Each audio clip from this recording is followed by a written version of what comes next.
नमस्कार, स्वागत है आपका न्यूज 11 भारत में। मैं हूं आपके साथ रिचितवी। बीजेपी से राज्यसभा सांसद दीपक प्रकाश ने हेमंत सरकार पर हमला बोला है। उन्होंने कहा कि झूठ के आंकड़े पर अब जनता को भरोसा नहीं रहा। उन्होंने दावा करते हुए कहा कि झारखंड में हेमंत सोरेन सरकार का जाना तय है। वहीं बकाया राशि की मांग पर दीपक प्रकाश ने कहा कि हेमंत सोरेन 1,36,000 करोड़ बकाया की बात करते हैं, लेकिन उन्हें बताना चाहिए कि ये कब का बकाया है।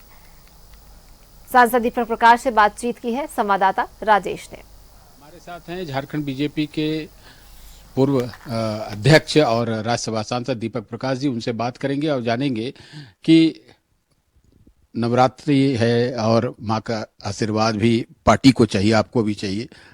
क्या लग रहा है कि दशहरा के बाद कितने दिनों के अंदर घोषणा हो सकती है चुनाव की आप लोगों को? माँ भगवती की आराधना का समय और माँ भगवती आसुरी शक्ति को नाश करने के लिए प्रेरणा देती हैं, ऊर्जा देती हैं। राम भी अब आने वाले हैं, रावण का भी दहन होने वाला है। राम भी, भगवान मर्यादा पुरुषोत्तम राम भी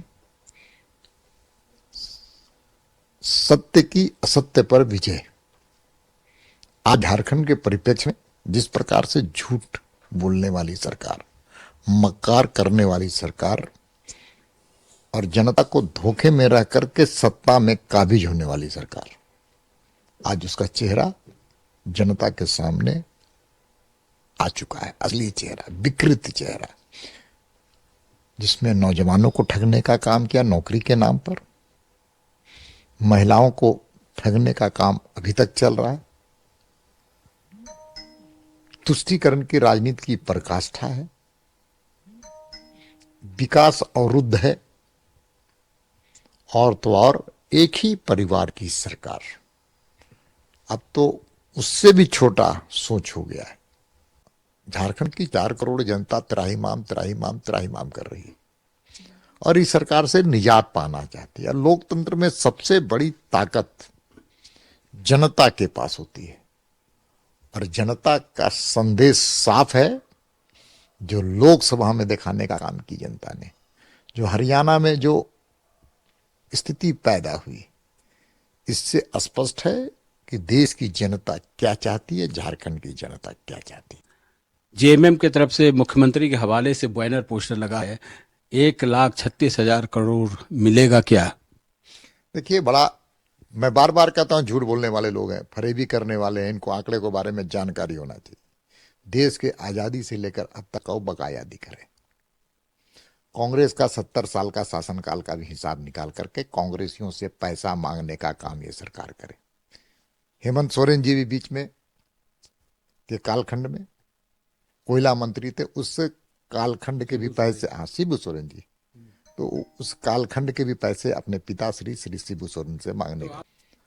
और ये लोगों ने 60 लाख करोड़ रुपए सूद उसमें जोड़ दिया है। इसलिए पहले हिसाब किताब कांग्रेसियों से कर ले, अपने पिताजी से कर ले कि उनके कालखंड का कितना बकाया है, भाजपा के शासनकाल का कितना बकाया है। पहले वो तो स्थिति स्पष्ट हो। थोड़ा हिम्मत है तो कांग्रेसियों से पैसा मांगे। विस्थापन का 10 झेल रहा है झारखंड, और इसका कोई अगर जिम्मेवार है तो जिम्मेवार हेमंत सोरेन की सरकार और कांग्रेस की सरकार है।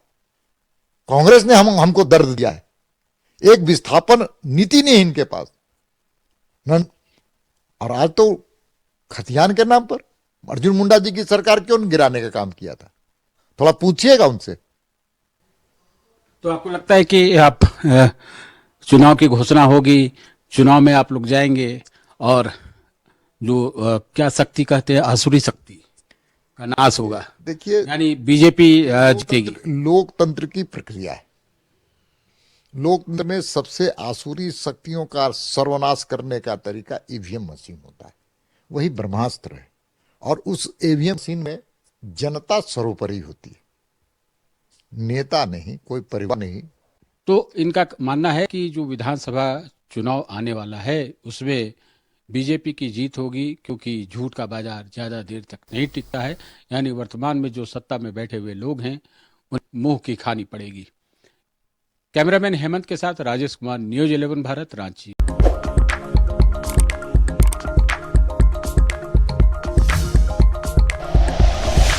Like and share videos, subscribe करें हमारा चैनल और प्रेस करें बेल आइकॉन। न्यूज़ 11 भारत, सच है तो दिखेगा।